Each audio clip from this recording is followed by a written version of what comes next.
Give me a drum roll, please.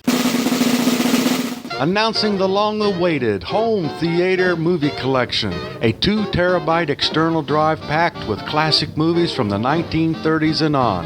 Over 4,000 movies for less than 5 cents per movie. Stop wasting your money on all those DVDs that take up a lot of space. This very well may be the deal of the year. Own your very own home theater, only at oldtimeradiodvd.com. This is a collection that you don't want to wait on. Take advantage today and get free shipping. Go to oldtimeradiodvd.com to see this collection or any of our other fantastic collections. You will really be glad you did. I was a communist for the FBI.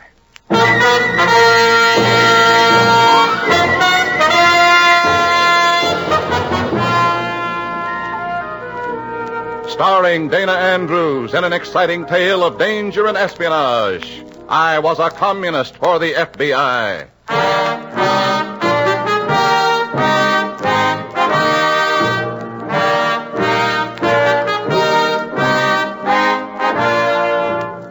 Many of the incidents in the story you're about to hear are based on the actual records and authentic experiences of Matt Cvetic, who for 9 fantastic years lived as a communist for the FBI. Here is our star, Dana Andrews, as Matt Cvetic. Secrecy among communists is the product of a strange, unholy philosophy. They consider it their inalienable right to make your secrets their own. And once having stolen them, they'll protect those secrets to the last breath of your life. This is the story of one such secret and too many lives. In a moment, listen to Dana Andrews as Matt Cvetic, Undercover Man.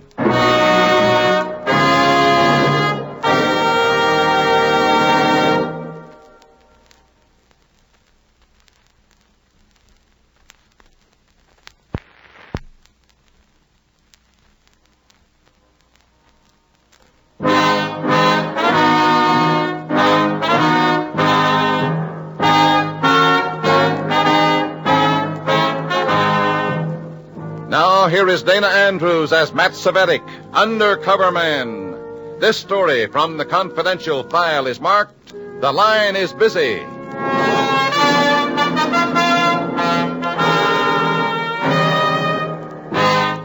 Get away from the commies? It's just not done. You can put miles between yourself and your red comrades, 200 miles in my case. You can check in at an obscure hotel in a town on the border of oblivion. You can hole up and hide for a week, even 10 days, under cover of a phony excuse like a business trip. But just as you start relaxing, just as the nerves uncoil a bit... Who is it? Telegram for Mr. Cvetic. Oh, okay. Mr. Cvetic? Yeah, I'll take it. Sign here, please. Mm-hmm. There you are. Well, thank you, Mr. Cvetic.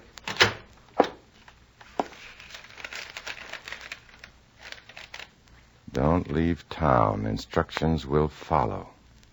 Webster. Why don't they let me alone? Why don't they let me alone?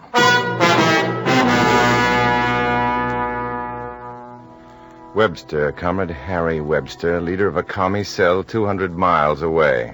Yet no farther away from me than this telegram. His instructions came the next morning by registered mail. Rent an apartment at 224 West Globe Street, they said. Install telephone. Wait for me there. Signed, Webster.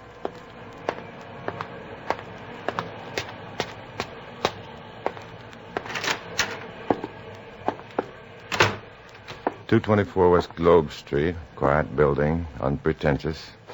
In the lobby, I checked the names on the mailboxes, seeking some clue to this strange new commie assignment. Johnson, Resnick, Maloney, Clark, Rager, that name... The name who... Something I can do for you? Yes, I'm Mrs. Channock. How do you do? My name is Cvetic. So? I was just wondering about apartments. The manager... That's me. I got 2 apartments vacant. They both got 1 bedroom. That big enough? Oh, just right. You want a lease or month to month? Well, month to month, I guess. Costs $5 more that way.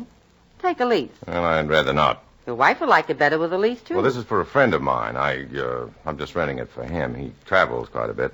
Oh, I see. He's married?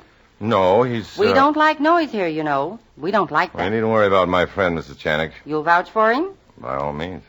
Well... He doesn't like noise or excitement either. He's really a very desirable tenant. May I see the apartment now? The apartment was on the 3rd floor rear, furnished in neat, unimaginative bad taste. I paid Mrs. Chanik a month's rent and registered the place in Harry Webster's name. And then, after a quick wire to Comrade Webster, I found a phone booth and placed a long-distance call to the FBI. There you are, operator.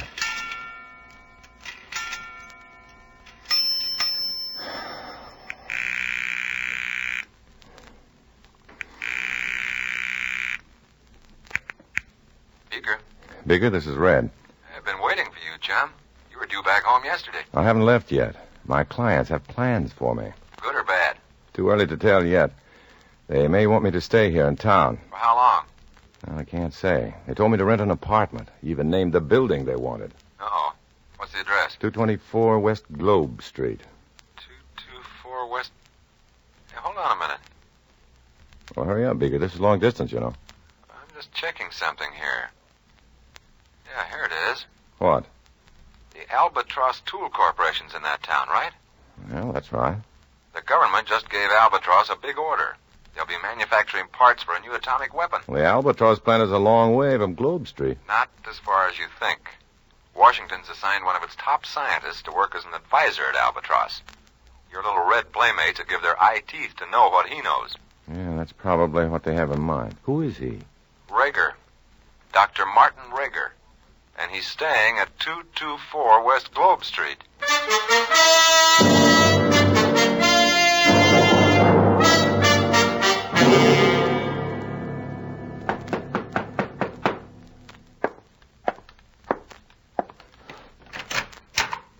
Cvetic. Good. Hello, Webster. Come on in. Yeah. You didn't waste any time getting here. Naturally not. You might offer to help with your cell leader suitcases. The proletarian revolt is dedicated to a classless society, comrade. Carry your own suitcases. Cvetic, if you weren't so competent, I'd despise you. There now. Is there a phone? Yeah, it was installed this morning. Don't know who would be calling us in this town, though. I'm not interested in our phone calls, comrade. I'm concerned with Dr. Rager's calls. Do you notice he lives in this building I trust? Yes. He's a pretty important scientist, I understand. Very. Important to the Americans, therefore important to us. We'll be tapping his phone. Tapping his phone? You don't expect him to be telling atomic secrets on the phone, do you? I do. You're underestimating the enemy, comrade. No, Cvetic. One of Dr. Rager's associates at Albatross happens to be an associate of the Communist Party. No, I didn't know that. He'll see that Dr. Rager uses the telephone quite a bit. You know, casual conversations, after-hours sudden thoughts, worthy of informal discussion. And you expect our agent to pump secrets out of Dr. Rager that way? One secret, in small, insignificant doses. Our own scientists need the formula for one of the metals used in this project. And once he gets the formula, his orders are to clear out, fast. We're tuning in on his calls to Rager as double protection, in case our man is picked up. Still, phone tapping is such a primitive method. Primitive, you say? Yes, it's just... Here, Cvetic. Open this suitcase. What? Open it. Okay.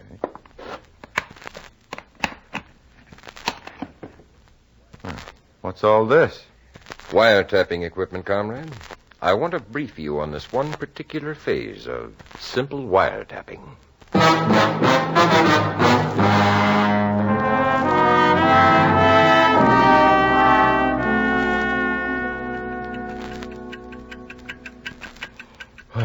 Don't you think I've had enough education for one night, Webster?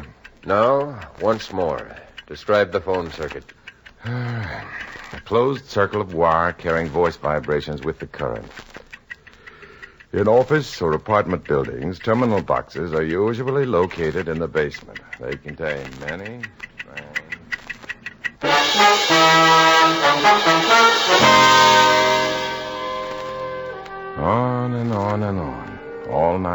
until the next day. The commie technique for education. Drum a man into submission. Drum out every conscious thought but the subject to be learned. One thought remained, though. I had to get word to the FBI. Beaker had to know. Dr. Rager had to be warned, and I was the only one to do it. But instead of protecting a national secret, I was playing stooge to a commie. Taking orders, obeying commands, holding a flashlight for Comrade Webster as he searched the basement for the telephone terminal box. Yes, Cvetic. Over here.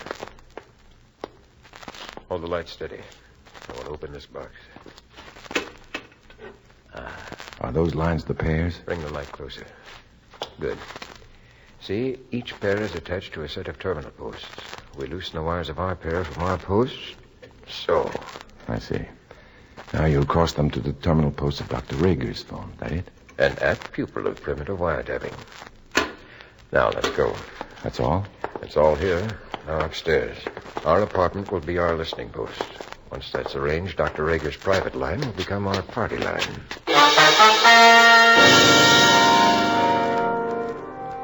Now, two things had to be done.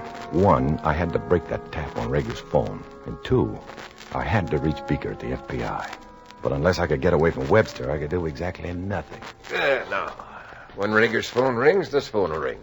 We can hear both ends of his line on these earphones. Exactly. The tape recorder, Cvetic. Set it up over here and knock it. Be careful! Oh, sorry. I almost dropped it. What's wrong with you, comrade? You seem nervous, upset. Well, I'm tired, I guess. You've kept me up almost 2 nights now, educating me. Maybe I'd better... Here, hold this, will you? Maybe I'd better get some air. No, pull it tight. A walk might do me some good. Don't be a fool. Our work's just begun. Relax, lie down, rest. Don't burn up your energy walking the streets. You'll need every ounce of it.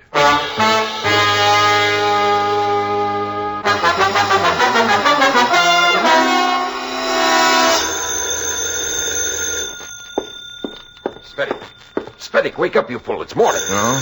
What is it? The phone, you idiot. Look alive. Hand me the earphones. Oh, yeah, okay. There. Someone's answered it. Start the tape machine. Mrs. Rager on the line.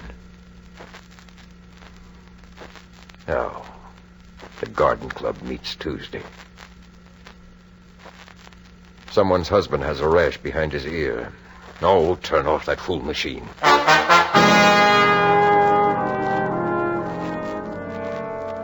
That's how it was most of the day. Conversations with grocery clerks, club women, solicitors. The only item of interest we heard was the fact that Dr. Rager would be home at 2 p.m. Evidently, our comic colleague knew that, too, for he didn't try to phone Rager at all. Then, about 2:30, Webster was dozing in his chair, and I... Get it, Cvetic. Okay.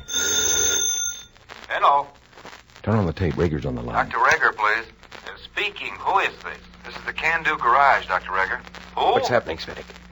The Can-Do Garage, Doctor. Your car's ready to be picked up. My car? Why, it's all ready, Doctor.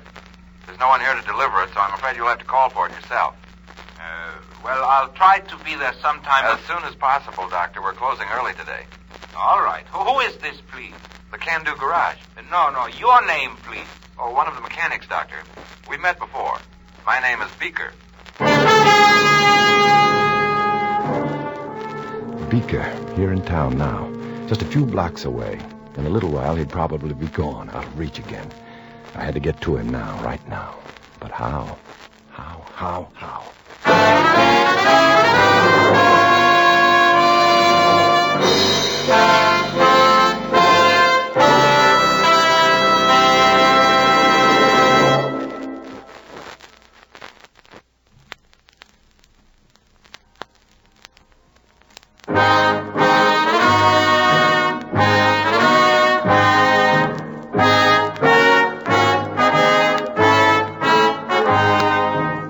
Now back to Dana Andrews, starring as Matt Cvetic in I Was a Communist for the FBI, and the second act of our story.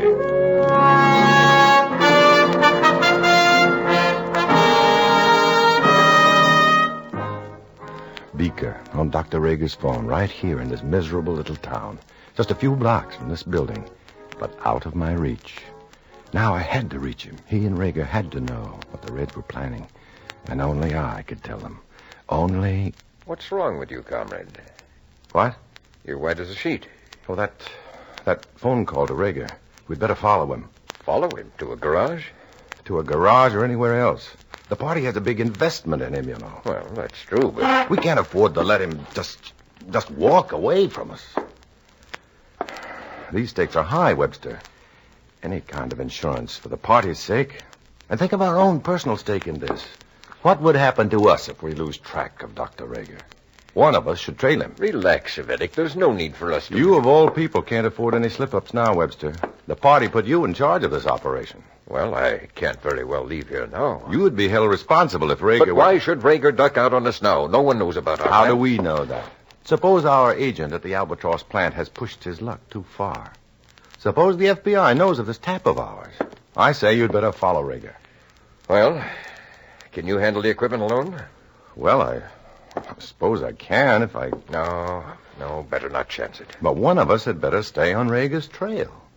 Yes, perhaps you'd better go. I? Well, are you sure that... Go on, Cvetic. Somebody's got to trail him. Go on.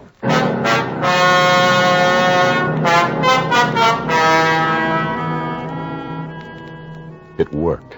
Reverse English on the old con game. Now I was free. Just for a few minutes, but I was free. Free to do the work I'd been trying to do for 2 days. Free to undo the work Comrade Webster had accomplished so efficiently. First to the basement of the building to find that terminal box again. To break the tap on Rager's phone while I had the chance. Here, right here. I knew this much about it. I knew that I could break the tap by disconnecting the wires of our phone from the terminal posts of Rager's phone. I knew, too, that the break wouldn't be recognized by Webster right away. It would just seem as though the phone were out of use for a while. There, they were loose. Now to it. Somebody there? Somebody in the basement? Mrs. Chanak, the building manager. Now what? Yoo-hoo! Someone in the basement? Well, I could have sworn I knew. The tap was off Rager's phone now, but there was no time to rehook the lines as they originally were. I had to get out fast. Had to get the beaker before Webster got wise to all this. I had to hurry.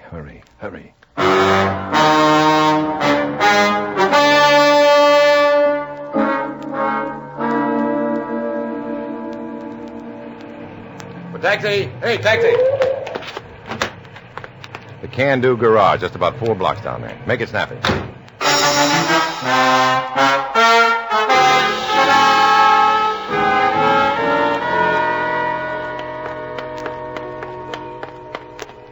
Say, I'm looking for a mechanic named...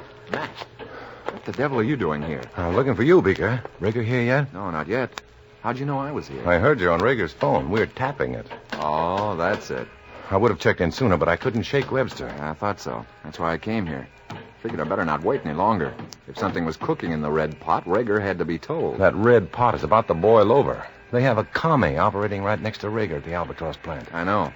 You know? The Bureau's been watching him for 2 months. Then why... We can't pin anything on him, though. And we've got to have some legitimate evidence before we can pick him up. Pick him up for double parking or anything.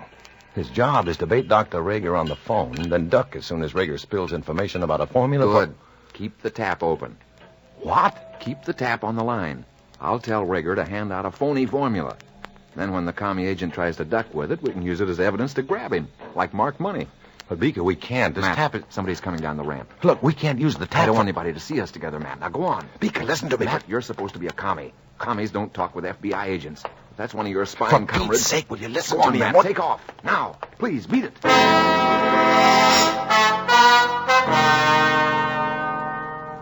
Nice. Just great. I'd risked my neck to mess up the tap on Rager's phone, and now I had to risk it again to put the tap back into action. The basement again. At least it was quiet and gloomy enough to offer a little comfort in the shadows. I'd passed the storeroom. Up there was the furnace room with the terminal box, just a few feet. Who's that? Somebody here? Who? Yes, Mrs. Chanak. Who is it? I can't see in this... Oh, you, Mr. Cvetic. You're looking for something? Yes, What could you want in this messy basement? Well, the storeroom. I was just wondering about some storage space. You got much to store? No, well, yes. Yes, there is quite a bit. Trunks. 2 trunks. Big ones. Oh, we got room for trunks. I tell you, my husband's home. I'll tell him he should go up and get your trunk. Oh, no, don't bother now. You see, they aren't here yet. Not here? No, they're being shipped in. Oh, not here yet. No, not for another week or so. You know, freight and everything. Oh, sure. Well, let me know when they get here. You coming upstairs, Mrs. Cvetic? Well, I thought I'd look around and see where where the wash tubs are. Behind the storeroom. Turn out the lights when you get done, okay? Yes, I will, Mrs. Cvetic. I sure will.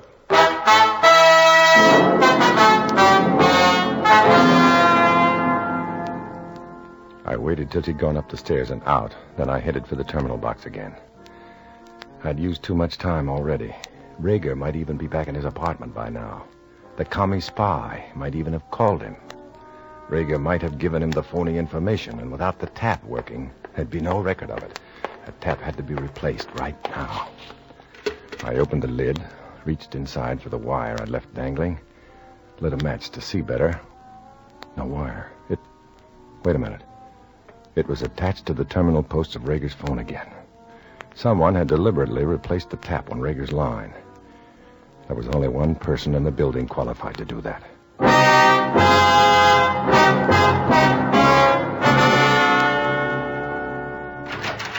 Webster. What? Just what do you think Webster, you are an inefficient, bumbling moron. One moment, Comrade Cvetic. I have a few choice words for you, too. Save them. You'll need every gasp of breath to explain your negligence to the Control Commission. I'm preparing a full report of this, Webster. When stupidity and incompetence reaches these proportions. Well, I don't know what you mean. You know full well what I mean. Mrs. Cvetic stopped me on my way up here just now. Who? Mrs. Cvetic, the landlady or manager, whatever she calls herself. She wanted to know why you were in the basement a while ago, tampering with the telephone box. She saw me? Of course she saw you. But I was sure no one... She saw you. She saw you open the box, tamper with the wires. She was just going to call the phone company when I showed up. Well, I could swear no one was there. It was all I could do, Webster, to nullify her suspicions. I didn't do it for you. I did it for the party. I have no use for bumblers. I'm sure our leaders will be... Comrade, please, let me explain. How can you explain an act that violates every... Please, listen to me. All right. Go on. The phone seemed awfully quiet after you left. Too quiet. As if the tap had been tampered with. I went down to the basement to check and found that the wires had slipped off the terminal post. Slipped off? Yes. But you put those wires on yourself. Well, at first I thought they'd been tampered with, disconnected by something. You expert. Virtuoso of the telephone line. Comrade, I tell you... Not only do you threaten party security with your carelessness, but you sabotage this whole project with your incompetent handling of... Yeah, that's Rager's phone. Listen in. Let's see how you can mess this up. Yes. Rager's answered it. The tape. It's our comrade, our agent at Albatross. Well, it's about time. What's he saying? Shh. Rager's reciting a formula. Here, give me a pencil, quick. Here you are. He's repeating it. Is it the one we want? Quiet. I'm listening.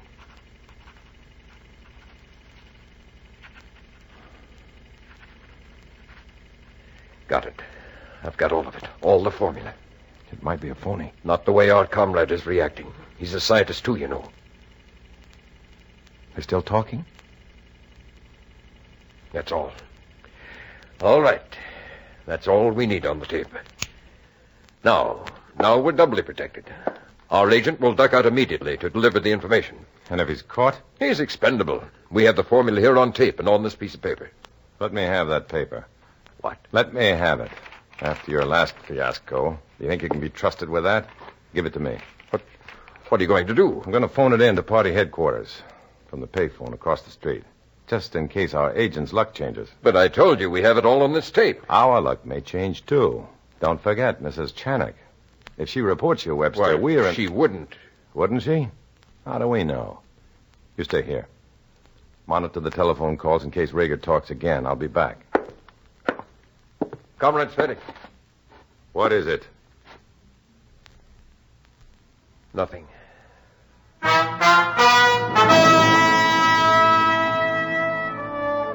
I left Webster in the apartment and walked into the street. There was a car parked at the curb just outside 224 West Globe Street. 3 men were seated in the car. One of the men was Beaker. When he saw me, he stepped out of the car and headed toward the building, and me. Oh, pardon me, sir.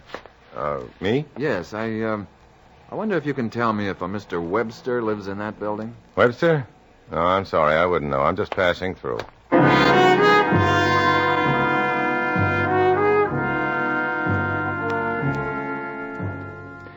I kept right on walking as the other 2 FBI men followed Beaker into the building.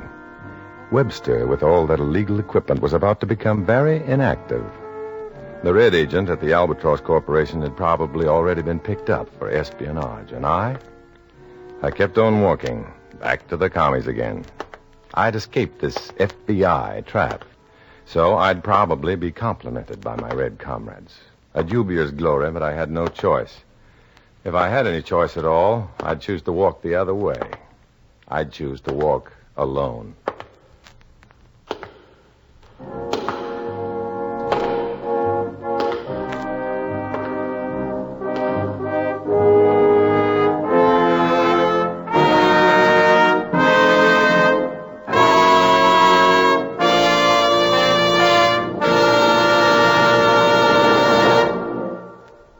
Dana Andrews will return in just a moment.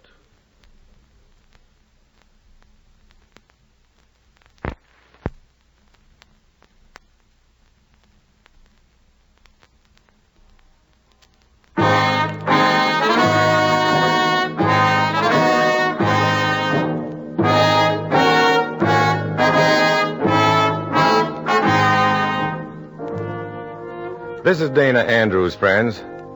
Because of the nature of freedom, the democracies have inherited the destinies of many afflicted peoples. Let's pray that we never violate that trust. For humanity's greatest affliction is tyranny, and freedom is its antidote. In the story you've just heard, names, dates, and places are fictitious to protect innocent persons. Many of these stories are based on incidents in the life of Matt Cvetic, who worked undercover for the FBI. Next week, another fantastic adventure. Join us then, won't you?